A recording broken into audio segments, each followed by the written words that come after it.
Hello everyone, my name is Vishali और मैं एक बैंकिंग एस्पिरेंट हूँ। तो मैं अभी पीछे आपको मैंने रीजनिंग के बारे में बताया कि कैसे क्या करना है बिगिनर्स के लिए। तो अब मैं इस वीडियो में ना इंग्लिश के बारे में बताऊंगी। इंग्लिश की ना बिगिनर्स हो या फिर उससे थोड़ा अप लेवल के स्टूडेंट्स हैं तो वो सब इस वीडियो को फॉलो कर सकते हैं अगर उनको करना है, अगर उन्हें ये चीज़ें समझ आती है। जो उनका बेस्ट ट्रिक है, उनका खुद का चल रहा है, तो वो आप वही वाला ही फॉलो करना। अगर मेरा सही लगे तो आप ये वाली चीज़ करके देखना, फॉलो कर लेना। अगर आपको कहाँ से क्या करना है, क्या नहीं करना, ये मार्क्स क्या हो रहा है, वो हो रहा है, मतलब हर चीज़ इस वीडियो में होगी। तो आप ये चीज़ जरूर करना, ठीक है।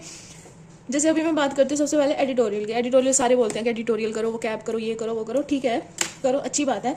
एडिटोरियल के लिए देखो, मैं पहले निमिषा मैम से करती थी, वो स्कीमिंग सिखाते हैं, ठीक है। स्कीमिंग के चक्कर में मेरा जो बेसिक होता है, जो मुझे समझना है कि इसके बाद V1 के बाद ING आता है, ये बट किसके लिए लगा है, फलाना, ये सब चीज़ें छोटे छोटे रूल है, ऐसे मैम नहीं कराते। मैम सीधा स्कीमिंग कराते हैं कि ऊपर ऊपर से पढ़ो पैराग्राफ को और देन आंसर, ठीक है। वरुण सर कैसे बताते हैं? वरुण चित्रा सर, ये है वरुण चित्रा सर। अभी बहुत ज़्यादा मतलब चल रहा है इनका कि ट्रेंडिंग में आ रहे हैं ये सर। काफ़ी स्टूडेंट्स हैं जो निमिषा मैम से वरुण सर की तरफ जा रहे हैं। तो ऐसा नहीं मैं निमिषा मैम की वो कर रही हूँ, तो थोड़ा सा इस चीज़ को मत गलत लेना, ठीक है। तो मैं बात करती हूँ वरुण चित्रा सर की। वरुण चित्रा सर एडिटोरियल कराते हैं, वो हर रूल को साथ के साथ कराते जाते हैं एडिटोरियल में। इस लाइन में ये रूल लगा, इस लाइन में ये रूल लगा, मतलब उनके बताने का तरीका ना एज अ स्टूडेंट वाला है कि जैसे हम स्टूडेंट पढ़ते हैं ना, जैसे हमें करना चाहिए, वो इस तरीके से बताते हैं इस वीडियो मतलब एडिटोरियल में। तो वरुण चित्रा सर को अब मैं फॉलो कर रही हूँ। मैं 3-4 साल से निमिषा मैम को फॉलो कर रही थी, ठीक है। अब मैं 6-7 महीने से वरुण सर को फॉलो कर रही हूँ, ठीक है। एडिटोरियल की बात होगी। एडिटोरियल हमें कहाँ से करना है? वरुण चित्रा सर से करना है, ठीक है।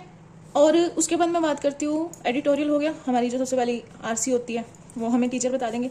उसके बाद हमारी यहाँ की पैरा जंपल, क्लोज टेस्ट हो गए, ठीक है, फिलर हो गए, एरर हो गए, ये सब, सॉरी एरर हो गए, ये सब चीज़ें ना देखो तुम्हें ना निमिषा मैम की ना चैनल पे जाओगे, वहाँ पे तुम्हें प्लेलिस्ट मिलेगी। प्लेलिस्ट के अंदर ना ये वाली वीडियोस ना मैम ने ना कम से कम बहुत ही ज़्यादा घंटों की बना रखी है। 4 घंटे की, 5 घंटे की, 6-6 घंटे की वीडियो है। तुम सिर्फ वो वाली चीज़ कर लेना, सिर्फ वही करने का मतलब ये है कि उस सारे कंसेप्ट को तुमने समझना है। उस 6 घंटे की वीडियो को तुमने समझना है। चाहे उसको 30-30 मिनट डेली का टारगेट लेके करो, चाहे उसको 1 घंटे का टारगेट लेके करो, चाहे उसको दिन में 3 बार बांट लो, चाहे 4 बार बांट लो, जिस तरीके मर्जी से तुम्हें ये पूरी वीडियो, पैरा जंबल की पूरी वीडियो जो है ये तुम्हें समझनी है, ठीक है। उसके बाद तुम्हें ये चीज़ें धीरे धीरे समझ आएंगी। वीडियो देखने के बाद भी जब तुम प्रैक्टिस करोगे ना, तब तुम्हारे क्वेश्चन गल जाएंगे। तो ये नहीं है कि मैंने वीडियो भी करी उसके बाद ये क्वेश्चन गल जा रहा है, तो ये जाएगा, क्योंकि तुम्हें यहाँ पे चीज़ समझनी है। जो चीज़ समझोगे वही तुम्हें यहाँ अप्लाई करनी है। धीरे धीरे करोगे तब जाके तुम्हारी ये प्रैक्टिस बहुत ही ज़्यादा अच्छी होगी, ठीक है। उसके बाद ये जो एरर वाली वीडियो है, एरर की बात करूँ मैं, एरर का क्या है? 120 रूल्स ऑफ ग्रामर बहुत ज़्यादा फेमस है, ये कर लेना। मैंने अब तक 7-8 बार इसको करा है, और मैं सही बताऊँ मैंने अब तक इसकी कम से कम 5 से 6 बार मैंने इसके नोट्स बनाए हैं। मेरे पास बुक भी है, ठीक है, मेरे पास बुक भी है और मैंने इसके 5-6 बार नोट्स बनाया है। अब मुझे ये पूरा पानी की तरह मैंने इसको घोल के मसाला सा अपना पी लिया है कि मुझे इस बारे में सब कुछ पता है, 120 रूल्स ऑफ ग्रामर के बारे में। एक और बात, वरुण चित्रा सर है, उन्होंने 300 कंसेप्ट, कौन सी 300 कंसेप्ट वाली एक वीडियो निकाली है। कम से कम उसमें पार्ट मेरे ख्याल से 10 पार्ट हो चुके हैं। तुम वो वाली वीडियो कर लेना, वो बहुत ही ज़्यादा डीपली है। मैंने भी ये वाली दोबारा शुरू कर रखी है, ये बहुत हेल्प करी है, बहुत ही ज़्यादा हेल्प करी है। तो ये वाली, ठीक है। एरर में मैंने बता दिया, एरर तुम्हारे ना ये रूल्स वगैरह पढ़ने से, कंसेप्ट पढ़ने से ही कवर होंगे, ठीक है। तो ये चीज़ें तुम्हें कर लेनी है। पहला जंबल का देखो, तुम्हें उसमें थोड़ी अंडरस्टैंडिंग चाहिए, वो तुम्हारी प्रैक्टिस से ही आएगी। क्लोज टेस्ट वगैरह हो गई वो। अब मैं मेन बात करती हूँ, देखो वो कैब की, वो कैब बहुत बच्चे ऐसे होंगे जिनको वो कैब नहीं आती।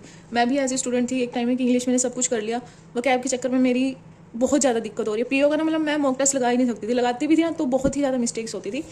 तो ये आजकल अब जैसे लेवल बढ़ा है तो क्लर्क में भी ये चीज़ देखने को मिली है, ठीक है। तो मैंने इसके लिए ना, ये देखो ये वाली बुक है निमिषा मैम की, ये मैंने बुक मंगा रखी है। पर इसमें से मैं सिर्फ क्या करती हूँ, मैं सही बताऊँ, इसमें से ना मैं इतना ज़्यादा नहीं पढ़ती। इसमें मोस्ट इंपॉर्टेंट वर्ड्स है ना द एडिटोरियल के, सॉरी मोस्ट इंपॉर्टेंट वर्ड्स है जो द एडिटोरियल के, मैं सिर्फ इसको पढ़ रही हूँ। इसको अगर तुमने ये कर लिया ना, ये वाला पूरा कर लिया, ये 76 के 76 पेज तुमने घोल के पी लिए, तुम्हारी वो क्या है वैसे हवा की तरह हो जाएगी ना, बस बहुत ज़्यादा हवा की तरह हो जाएगी, आराम से तुम क्वेश्चंस को लगा पाओगे, ठीक है। और हमें मेन बात ये है कि देखो हमें कट ऑफ क्लियर करनी है, उसके बाद हमें मेंस में जाना है, ठीक है। हमें 100 में से 100 मार्क्स नहीं लाने, एक्यूरेसी लानी है। अपना जो हमारा परसेंटाइल है वो चीज़ें हमें बताते हैं, वो बाकी सब चीज़ें ये करनी है। प्री के लिए तुम्हें कट ऑफ क्लियर करनी है, इससे ज़्यादा तुम्हें कुछ नहीं करना। इसमें जो ये रूट्स वर्ड वगैरह ये सब कुछ तुम्हें करना है, जिस हिसाब से तुम्हारा लेवल बनेगा ना कि इंग्लिश में मेरा लेवल ये, उस हिसाब से तुम इनमें से कोई भी चैप्टर छेड़ सकते हो। ये नहीं कि बुक परचेज करिए तुम्हें पूरी बुक ही खोल के पीनी है, ऐसा नहीं है, ठीक है। ये बात होगी।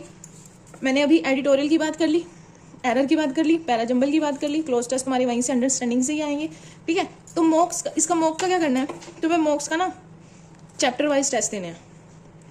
कहाँ से देने हैं? टेक्स्ट बुक से चैप्टर वाइज टेस्ट दो, ठीक है।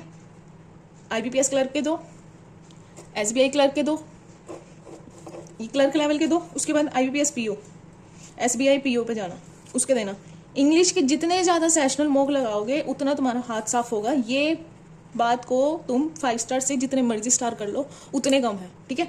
इस चीज़ को ध्यान रखना। मेरे सेशनल, मेरे सिर्फ और सिर्फ वरुण सर के एडिटोरियल से, निमिषा मैम के पैराजंबल वाली वीडियो से, फिलर, क्लोज टेस्ट, एरर, ये 120 रूल्स ऑफ ग्रामर, ये 300 कंसेप्ट, ये और सिर्फ ये इन चीज़ों की वजह से मेरे सेशनल इंग्लिश के बहुत सही जा रहे हैं। और कहते हैं ना, द हिंदू न्यूज़पेपर पढ़ो। हिंदू में ना एडिटोरियल बहुत टफ लगता है मुझे भी, जैसे पता नहीं कौन सा ही है, ये तो आरसी में तो आता ही नहीं ऐसा कुछ भी। तो ये एडिटोरियल पढ़ने की बजाय ना अंडरस्टैंडिंग बिठानी है ना, तो उसमें जो सिंपल न्यूज़ होती है ना वो पढ़ लो। तुम्हें रीडिंग ही तो करनी है ना, तुम्हें एडिटोरियल करके ही रीडिंग क्यों करनी है? एडिटोरियल ठीक है एग्जाम में आता है, पर तुम्हें तो पहले अपना बेस स्ट्रॉन्ग करना है ना। तो बेस स्ट्रॉन्ग में एडिटोरियल ही क्यों उठाना है तुम्हें अपने द हिंदू का जो वो है बेसिक आर्टिकल्स होते हैं छोटे छोटे से ऐसे न्यूज़ वाले, ये हो गया वो हो गया, वो चीज़ों को पढ़ो, ठीक है। उससे तुम्हारी प्रैक्टिस बनेगी। तो यही है सिर्फ इंग्लिश का मेन। अगर इससे रिगार्डिंग तुम्हें कुछ पूछना है तो तुम मुझे मैसेज कर देना, मैं तुम्हें सारी वीडियो जल्दी से जल्दी हर चीज़ की तुम्हें मैं कंसेप्ट जो भी होगा मैं हर चीज़ उसमें प्रोवाइड कराऊंगी। कमेंट में तुम मुझे बता देना कोई भी अगर मेरी गलती लग रही है वीडियो में, तो मैं उस चीज़ पे सुधार करूंगी। मेरा अभी ऐसे बताने का ये जो तरीका है मुझे यही सही लगा।